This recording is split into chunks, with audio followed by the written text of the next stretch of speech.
103,4 Kelas FM, this is the Actual Radio. Kembali di program Kata KJ bersama Bapak Khairul Jasmi, seorang wartawan senior dan pemimpin redaksi Harian Singgalang, dengan topik menakar keberhasilan pemilihan serentak di tengah pandemi. Program ini disponsori oleh Harian Singgalang.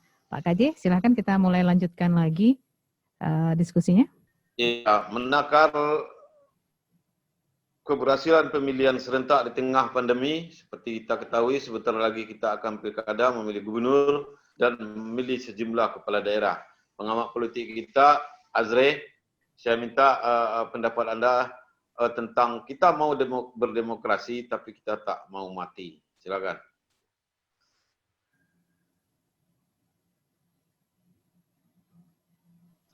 Oke, Pres.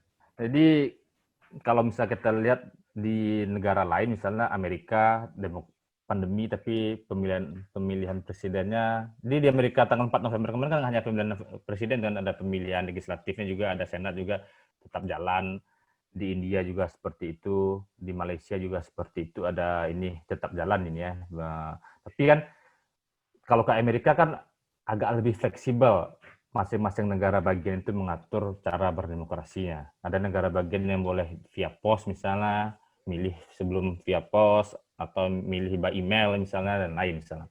Tapi kan di Indonesia, kita tidak, aturan hukum tidak memberikan ruang untuk itu misalnya. Jadi, saya nggak tahu, kalau misalnya, kalau mobile TPS mungkin untuk orang sakit yang boleh ya Mariki, tapi untuk masyarakat umum mungkin belum boleh itu kan yang mobile TPS. Tapi mungkin ke depannya juga, ini kan sebuah kejadian luar biasa sebenarnya, di mana demokrasi ya tetap berjalan, orang nggak mati sebenarnya. Ya itulah pilihan-pilihan kita, bagaimana masyarakat juga ada diberikan, bukan garansi, tapi diberikan yang namanya sebuah edukasi bahwa ini aman untuk dilaksanakan dengan protokol kesehatan tadi. Karena apa? Undang-undang kita tidak memungkinkan kita untuk mempermudah orang untuk memilih misalnya. Ya misalnya kalau di Amerika kan seminggu untuk menghindari antrian di TPS misalnya, mereka bisa by email misalnya, ada korespondensi dulu dengan KPU. Oke, saya tidak milih ke TPS, tapi saya pilih via pos misalnya. Dikirimkanlah surat suara ke rumah dia, lalu dikirimkan seperti itu. Banyak verifikasi serta validasi ya. Itu juga ditambah karena mungkin sistem informasi kependudukan mereka sudah lebih canggih. Tapi yang kita tidak seperti itu. Ya minimal yang harus kita lakukan adalah bagaimana di TPS itu sendiri.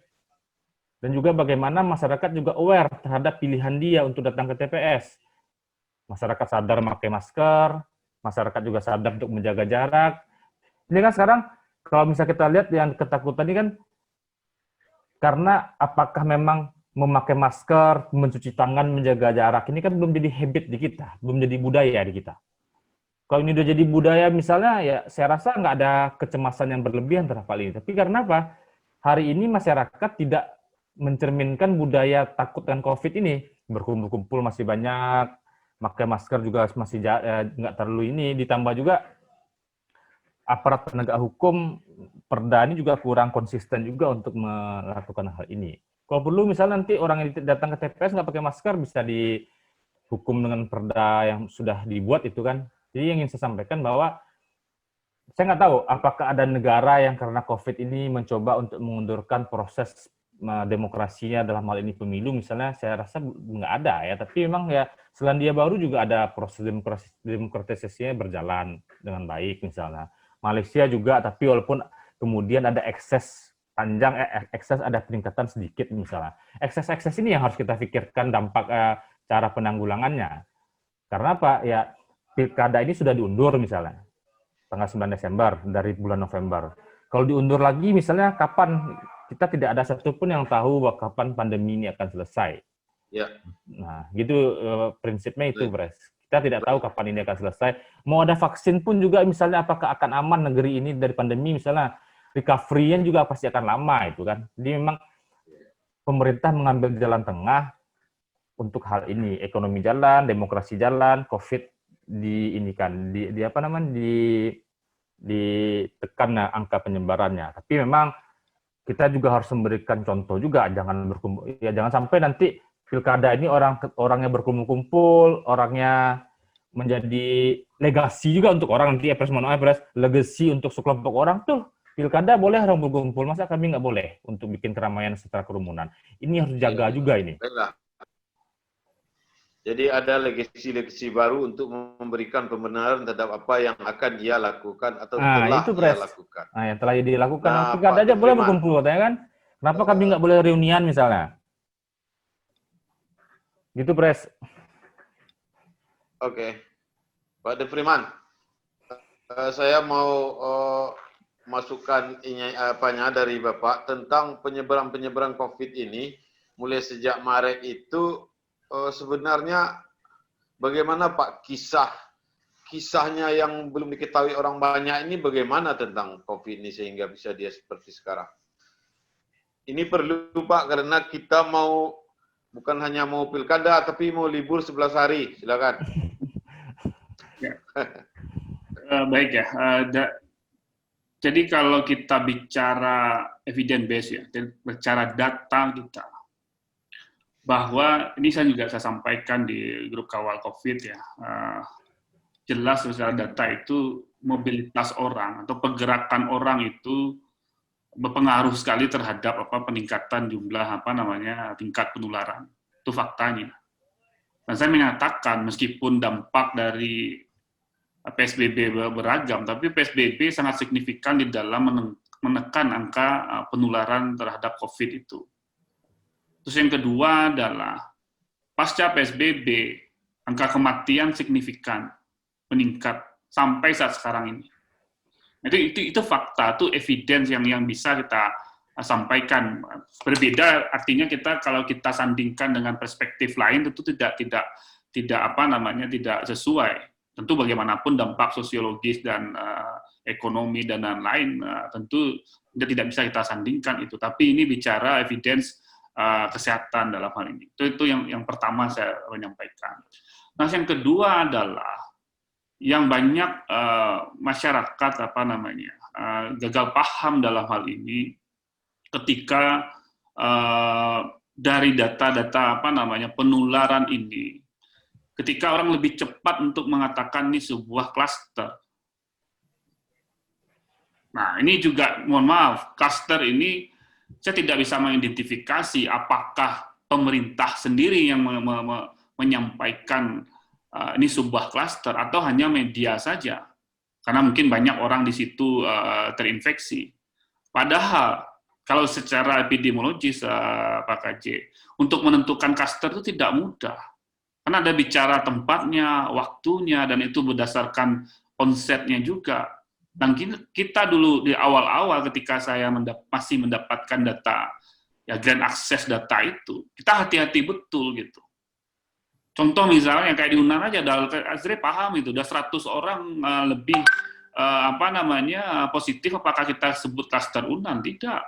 Karena penularan itu terjadi banyak juga di rumah, di tempat-tempat makan seperti itu.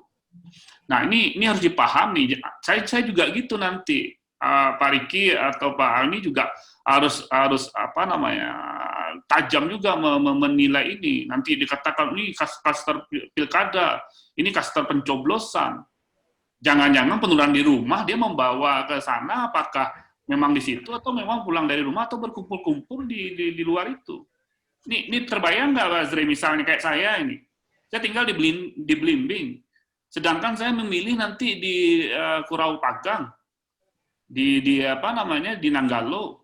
Saya kan bertemu keluarga saya. Terpikir nggak sama kita gitu, bukan orang memilih ini di tempat tinggalnya gitu. Kan ada event psikologis ketemu keluarga, sosialita tadi saya katakan. Nah, kita tidak tahu orang ini bergeraknya. Ada yang nanti yang pulang kampung dari Jakarta misalnya memilih. Udah terpikir nggak seperti itu gitu? Beragamnya orang gitu.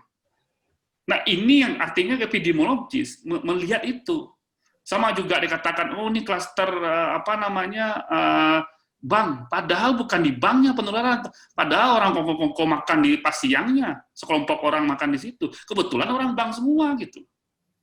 Nah, ini yang tadi saya katakan, kadang-kadang gagal paham ya. Makanya sering saya berseloroh, seharusnya yang lebih mudah untuk mendetailkan itu. Jadi data city value dan onset yang dari laboratorium itu disandingkan dengan data-data epidemiologis itu baru oke gitu. Nah, ini saya sudah sampaikan ke Pak Gubernur. Kadang-kadang kan, makanya saya lucu juga. Kalau bicara akuntabilitas informasi data, seharusnya data-data itu kan bisa dibuka saja. Tidak kita bicara individunya, tapi secara agregat kan bisa kita lihat.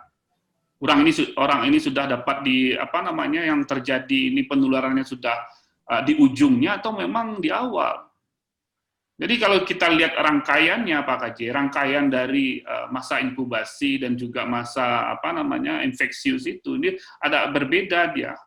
Bisa saja kalau memang yang banyak ditangkap ini yang positif itu memang di hari-hari ya 3 hari atau prasimptomatik istilahnya, atau memang di awal.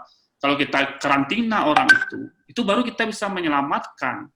Atau memang kita bisa tidak menularkan orang ini. Tapi kalau yang ditangkap itu sudah di ujung gitu loh, yang city value-nya cenderung lebih tinggi dia sebenarnya sudah menularkan, tapi makanya ada yang 2-3 hari atau nggak sampai 2 minggu dia udah di tes swab udah negatif dia gitu. Nah, ini artinya yang perlu saya kadang-kadang saya kritisi itu, data itu kan di lab. Seharusnya orang lab membuat jumlah kasus yang anggaplah 300 yang kemarin ini dipublikasi itu berapa city value-nya kita distribusikan. Supaya kita ingin melihat bahwa apakah yang kita tangkap ini orang yang di ujung atau di awal memang kita menyelamatkan orang supaya tidak tertular berikutnya. Ini critical question saya yang belum terjawab gitu. Kenapa? Ini eviden. Nah, seharusnya apa? Yang punya data yang harus membuka itu. Kalau kita ingin bicara kontrol and uncontrol. Makanya saya agak kritis dengan kata ini. Ini kita terkendali apa tidak terkendali? Makanya kalau kita di ujung Pak KJ, ujung-ujungnya apa? Kita mendeteksi banyak sampai herd immunity itu. Sebenarnya kita tidak mengendalikan gitu loh. Hanya mendeteksi secara banyak sampai puncaknya 60% di populasi terdeteksi.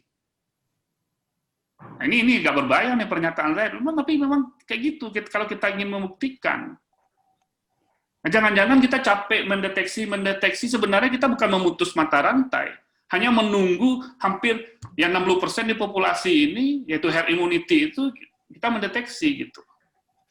Yeah. Nah, ini yang perlu dipahami dalam konteks epidemiologis gitu.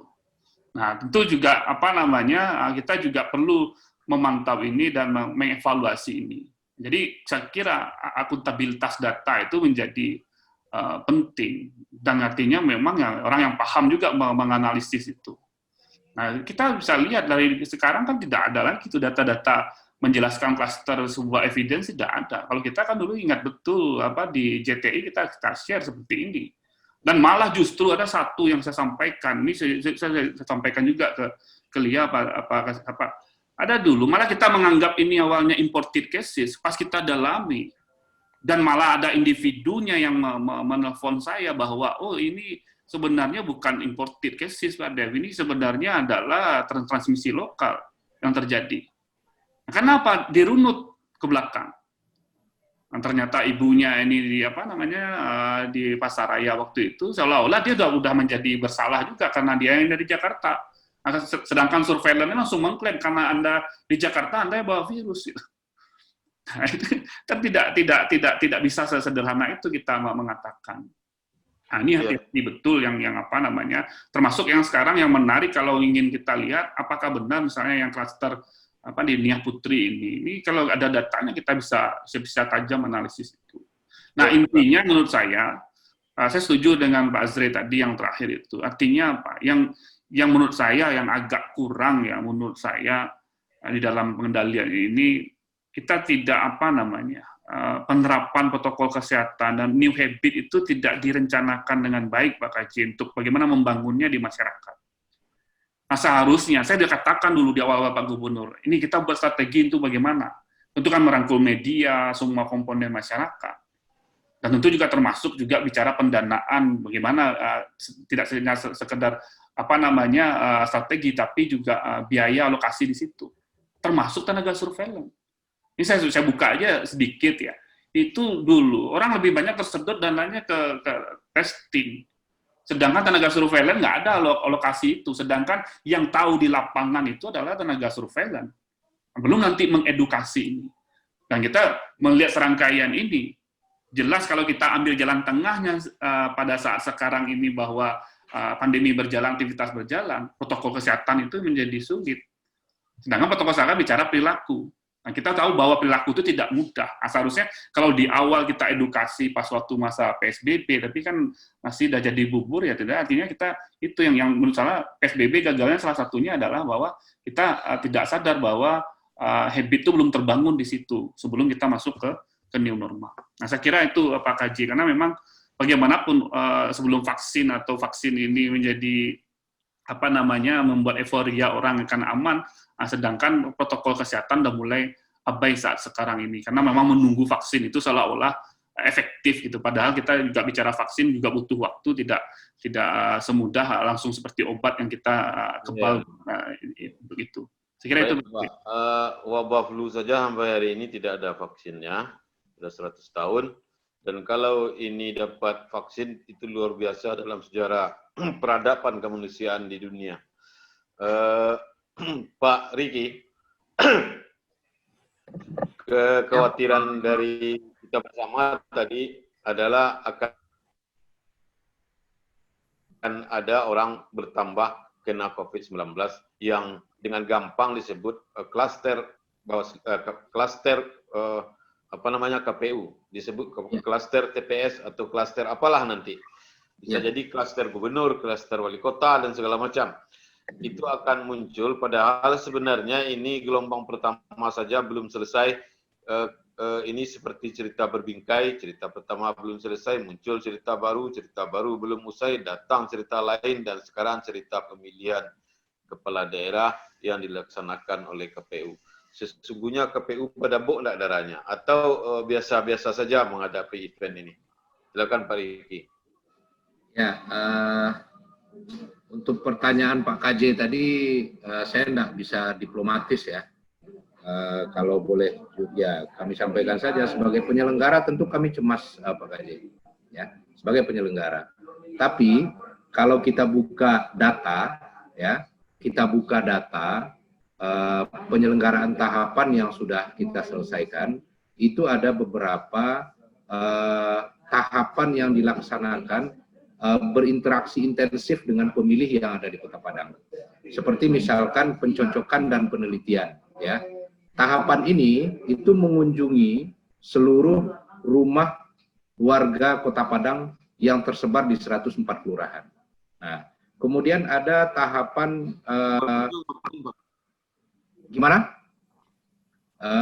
Nah, kemudian apa maksudnya berkunjung itu?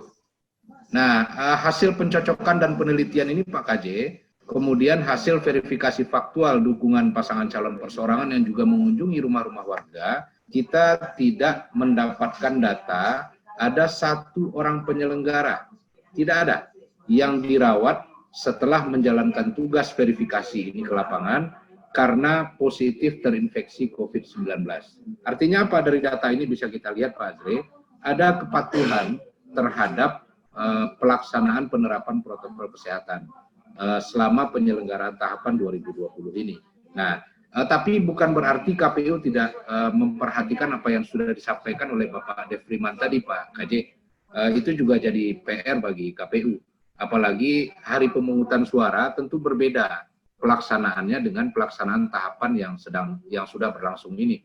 Kalau yang sudah berlangsung kita kunjungi pemilih ini ke rumah-rumahnya, di hari pemungutan suara pemilih yang mengunjungi TPS lagi. Nah, PR KPU sekarang Pak Defriman, dari apa yang Pak Defriman sampaikan tadi adalah kami konsen betul dengan kepatuhan penyelenggara, kepatuhan petugas Linmas, ya, untuk mengatur, tidak hanya mengatur jadwal kedatangan, tapi juga mengatur antrian pemilih yang nanti akan masuk ke dalam TPS. Nanti juga Linmas ini, petugas ketertiban ini kita minta untuk benar-benar meminta kepada pemilih yang sudah antri itu melakukan cuci tangan, ya, kemudian memasang maskernya dengan benar, kemudian ditetesi tinta juga dengan benar, karena ada potensi masalah juga Pak KJ terkait dengan tetesan tinta ini. Kami penyelenggara khawatir juga kalau tinta ditetes ini kemudian itu tidak menempel dengan sempurna di jari tangan pemilih, Nah, KPU dan penyelenggara di TPS sedang memikirkan ini, bagaimana caranya agar penerapan protokol kesehatan ini tidak mengurangi kualitas dari penyelenggaraan prosedur teknis pemungutan dan penghitungan suara di TPS. Terkait tema sesi Pak KJ pagi menjelang siang ini, menakar keberhasilan, biasanya ada dua di tahapan sebelumnya Pak KJ. Yang pertama itu adalah partisipasi pemilih, yang kedua itu adalah kualitas penyelenggaraan prosedur pemungutan dan penghitungan suara. Sekarang itu ada tambahan PR juga untuk KPU. Apa PR-nya? Kepatuhan terhadap penerapan protokol kesehatan.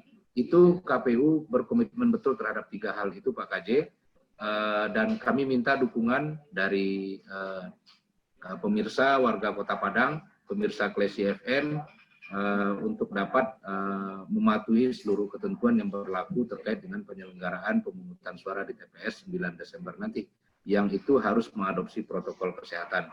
Dari sini mungkin itu yang bisa saya sampaikan Pak KJ.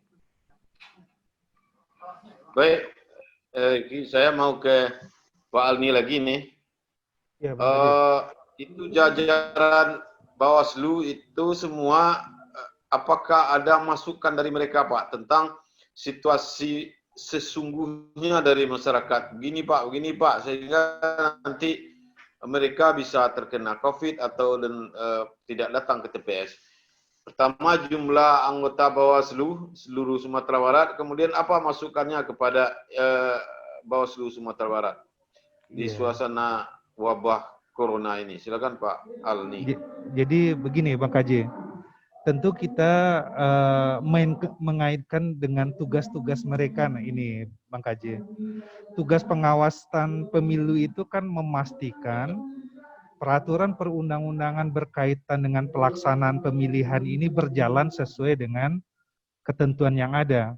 Mulai dari fase tahapan pelaksanaannya, sampai kalau kita kaitkan dengan masalah pandemi kesehatannya, tentu itu menjadi bagian yang diawasi dan memastikan pelaksanaan protokol kesehatan itu dilaksanakan sesuai dengan ketentuan yang ada atau tidak, baik oleh penyelenggara pemilihan maupun peserta pemilihan.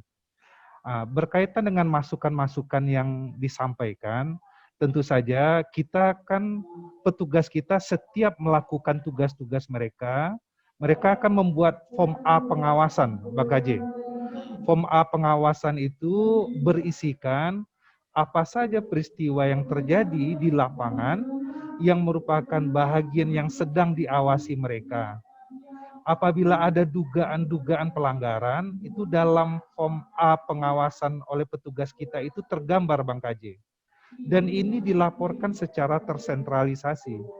Mereka membuat secara online dan membuat secara offline juga. Kalau kita kaitkan dari hasil pengawasan yang tertuang dalam form A pengawasan dan kita kaitkan dengan masalah pandemi kesehatan, itu menjadi bagian evaluasi juga.